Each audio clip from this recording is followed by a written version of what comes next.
Hello everybody, welcome back to a new vlog. I got my hair cut. I just did a little bit of a trim, but I really like how the bangs turned out. And I went to a new salon called Made in June that's close by. So I kind of had just had the place to myself and it was really nice. Oh my god.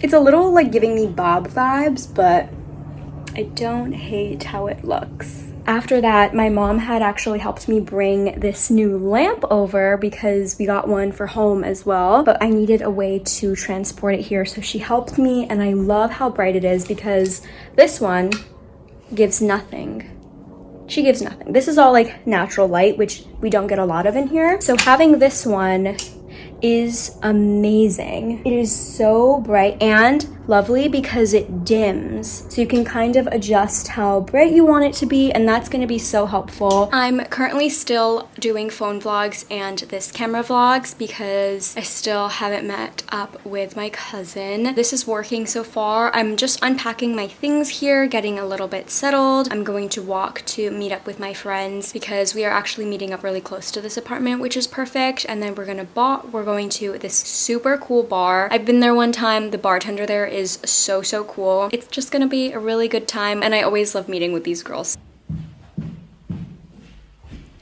Hopefully it's not too loud, but the book that I brought with me for this weekend, because I want to return this to my friend, is A Lesson in Chemistry by Bonnie Garmis. Is that her name? Yeah, I took off the book jacket just so that it doesn't, oh, it literally is right here on the spine. It doesn't get ruined. I think this is supposed to be like a little bit historical fiction. A woman in science starts like a cooking show, I believe. My friend Gina, who is lending me this, didn't enjoy it, but it was like Barnes & Noble's book of the year for 2022. It is one of the most popular books of 2022 as well, so I'm hoping that I can at least enjoy it, maybe minimally 3 stars. So this is what I'm going to be taking with me. I'm not going to get a lot of reading done this weekend, but that's always the case. I decided to just DNF lessons in chemistry because I'm not connecting to this even a little bit. DNF at page 86. I wanted to pop in here because this video is a little bit of a mess. It started out as a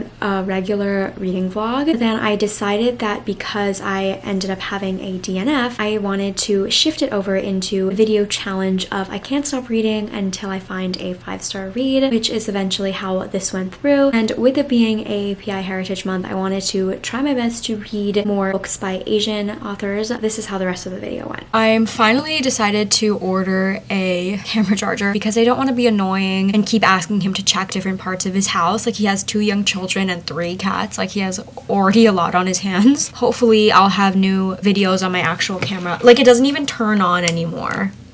But anyway, I'm going to start a new book. I am going to start Emergency Contact by Mary H.K. Choi because unfortunately I did DNF lessons in chemistry. As you saw, I just wasn't really interesting at all. I couldn't get into it. I read A Career in Books, which I don't think I had shown at all. I was going to show it as part of like doing a reading vlog, but since I have like shifted gears into making this a new themed vlog, I finished that yesterday, and I thought it was like a graphic memoir, which it isn't, but it's about 3 young Asian women who are trying to break it in the publishing world and just in New York City also. And the relatability of it, of not just like me wanting to break it into the publishing world, which I'm like debating after reading this book also because it is so hard to get into. It can be really exclusive and hard to also move your way up. Just like being young, trying to make ends meet, looking for jobs, and like young friendships, you know? So I really liked that. Give it 4 stars. And I'm gonna be starting Emergency Contact. I've had this for a long time. I got it from the Little Free Library actually. I'm like also loosely participating in Asian Readathon. I think this is a YA romance. For Penny Lee, her grades were fine, her friends are okay. While she somehow landed a boyfriend, they never managed to know much about each other, and now she's headed to college to learn to become a writer. But Sam is stuck literally, figuratively, emotionally, and financially. He works at a cafe and sleeps there in the empty storage room, and he aspires to be a famous movie director. And when these two cross paths, it's less meet cute and more a collision of unbearable awkwardness. Still, they swap numbers and stay in touch via text and soon become digitally inseparable. When this was popular, I honestly have just forgotten what everybody has said about it, so fresh slate, and hopefully it'll be a good one. I got my nails done, but my fault because I kind of hate them. Didn't tell my nail lady that I wanted something more pastel. I finally ordered new battery, charger, and an extra battery. We're not going to talk about my hair. I did a naked wash and then kind of slept with it. I also got no sleep yesterday because I forgot that I drank caffeine. I thought I would fall asleep by 4 a.m. because I usually do on Wednesday nights, but I didn't sleep till 6:40 and I got 5 hours of sleep. I tried my best to read as much of Emergency Contact as possible. The plan originally was to just read the whole thing. I now have 40 pages left of it.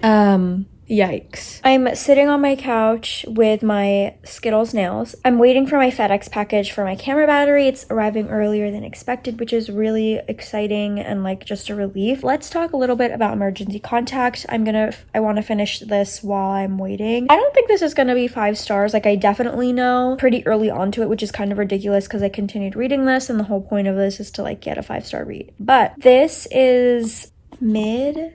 It doesn't help that there's no real plot to this story. It's very character driven and I don't really like books like that. I do think that the friendship with Penny and Sam is kind of funny. It reminds me a lot of friendships that you made over Facebook or personalities that you developed online versus talking to your friends in school. In middle school, in real life is so different. There's just something about being a lot more comfortable, which led to online bullying. It just reminded me of that and how kind of nice their relationship is, even though they kind of just kept it a secret. That's all it's giving me. I also didn't appreciate that they used the word spaz and this book was published in 2018, or just other things that kind of made me uncomfortable in terms of language. Let's just finish this and then we can move on to the next one.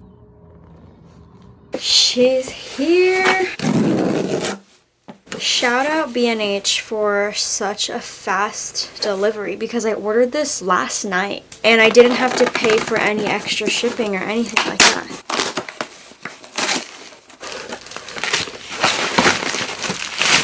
Although I am now focusing on more quality over quantity, I feel it's been harder to push out content without having one main camera because I don't quite like filming on my phone or this camera that much, especially for longer clips. Yes! And having an extra battery is definitely really nice.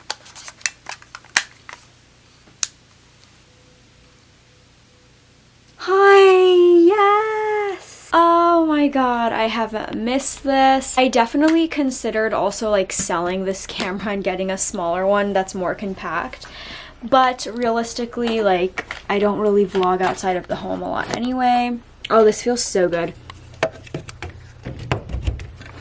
As I was saying, I have been focusing more on quality over quantity, which kind of also is a little bit of a double-edged sword, if you will, because I feel a lot more pressure. I have higher standards of what I could be putting out. So I do want to try to put out as much content as I can that I really enjoy doing. And that's going to make things so much easier with having my official vlogging camera. Thank goodness. Thank you, B&H.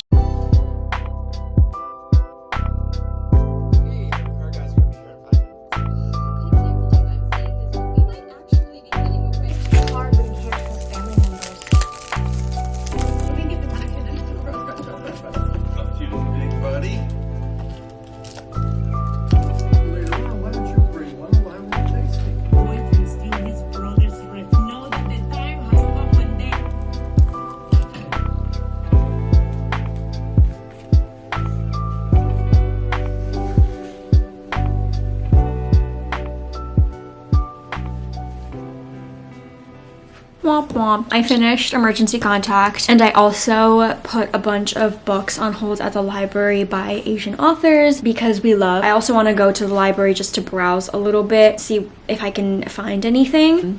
I think 3 stars. I want to say maybe it could have been 3.5, but I just don't know what that bump would be for. I am so excited for my next book. My sister really enjoyed it. She got the ARC and is letting me borrow it. I believe it's actually out this month though.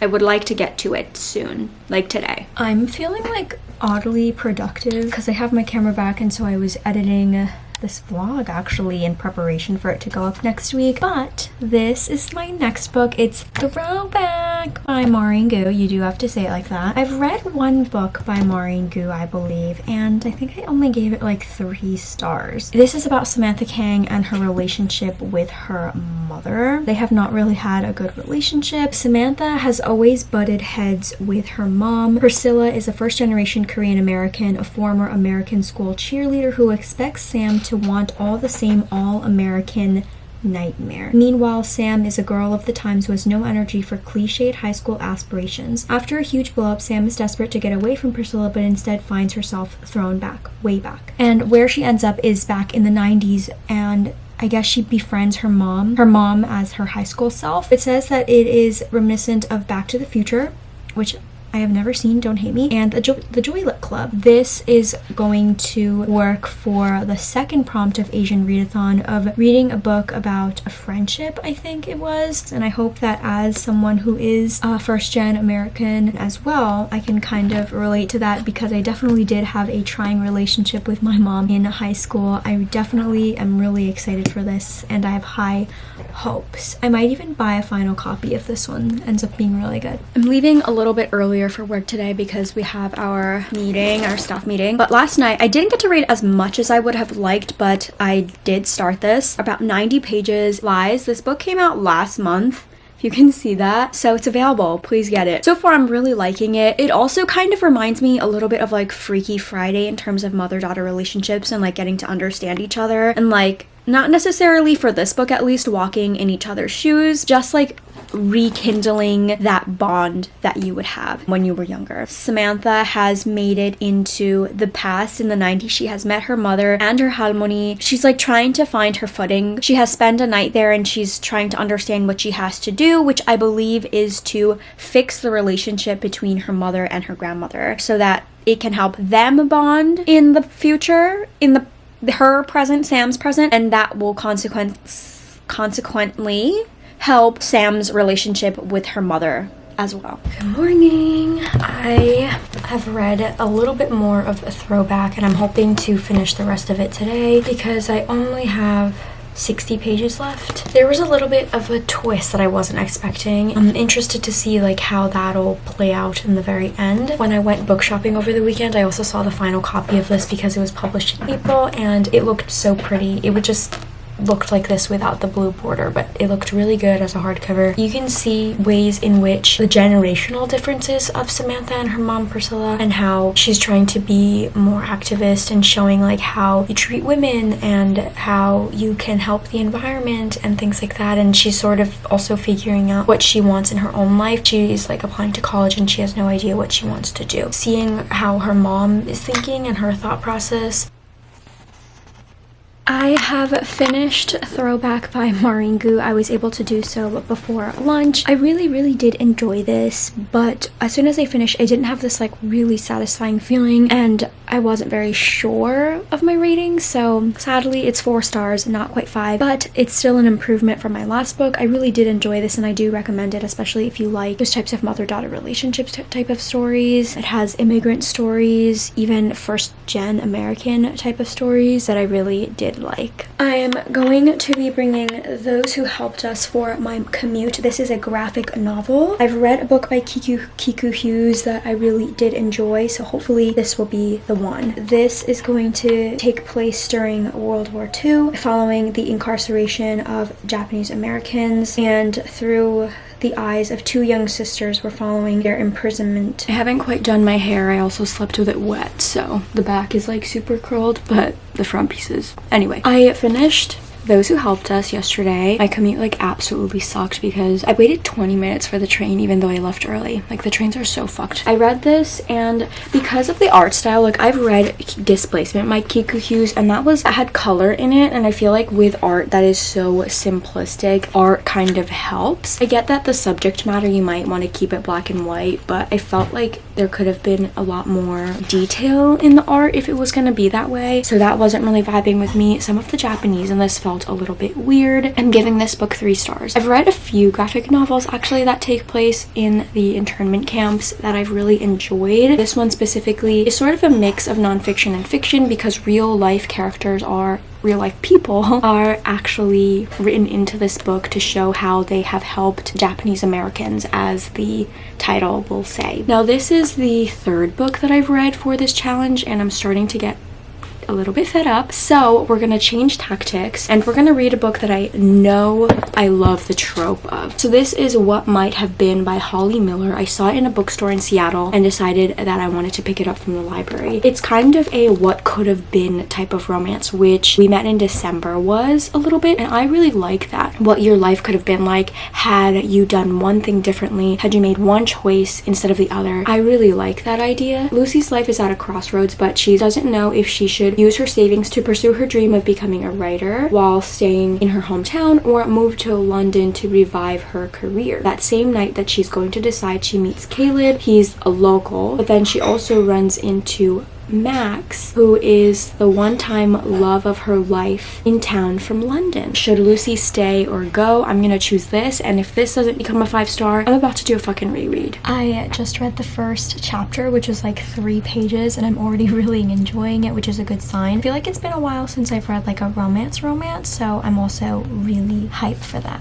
I read so much yesterday, honestly, for like a work day. I read almost 90 pages of this, and I'm really liking it. I wasn't sure how this was going to be told, but it is told in like the dual timelines of whether or not she stays or if she goes. Obviously, in the choice that she makes to go to London, she meets Max, she's mingling, and then if she stays, she is with Caleb, the local photographer. So far, it's really good. It's really, really cute. I'm reading a little bit more before I start to get ready for dinner. It's a little bit hard to judge or see whether or not I prefer Lucy to be with Caleb or Max, because I don't quite yet know why her and Max broke up in the first place, and I'm only like 100 pages through it. I'm finally getting ready to be presentable, but something happened. I'm not quite halfway through the book yet, and I'm already team Caleb. I'm hoping to finish this today because it's due today, and also if I finish it in time and it ends up being a 5-star, I can actually have an upload for today, because then I need to edit. I have 60 pages or so to go, which isn't that bad. I definitely still am on the Caleb train, because knowing why they broke up in the first place, or what caused Lucy and Max's rift in the first place, I really just don't like Max anymore. I don't see why they're still together, why she decided to give this a second chance. I just don't see it. It's also, I think, really fun and interesting to see that everyone else's timeline is kind of working out the way that it's supposed to in both her life with Caleb and Max, like showing that their life is meant to work out this way, even though the timing might be a little bit different, but this is the path that they're supposed to be on, and seeing everyone else go about that is really cool to see that in both. The same thing is kind of happening in their friends' lives at the same time. Everything is kind of falling into place now, but something is going on also with Caleb that I'm wondering, like, that's gonna be the make it or break it.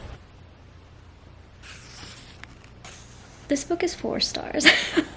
I obviously would have really liked for it to be 5 stars, and I don't want to like pretend and fake it just for the sake of the video. I'm just unsure like if I should do a 2-parter video, which kind of seems more like a regular reading vlog, because I don't know how long this will end up being now. I really did like this. I think Jules is a really, really great friend to have, and I kind of liked being able to choose one person that I was rooting for, even though I kind of am a sucker for a love triangle, even though it's not quite that. It kind of just like really wraps up well in the end to show this person who she's supposed to really end up with. This person is sort of the person that she's meant to be with. But I did like seeing what might have been. These are the 7 books that I got at the library. I have one in mind because I have 2 graphic novels here. One of them is called Vietnamerica, and then the other one is called Stargazing. And I think I want to pick this one up because the art style is just so adorable, and it should be quick enough of a read. I've read The Prince and the Dressmaker by the same author, Jen Wang, and did really enjoy that. These 2 kids who become really good friends with each other. I'm just gonna sit here,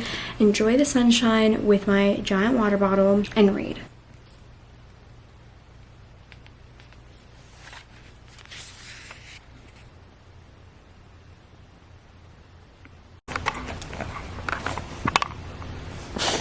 Five stars.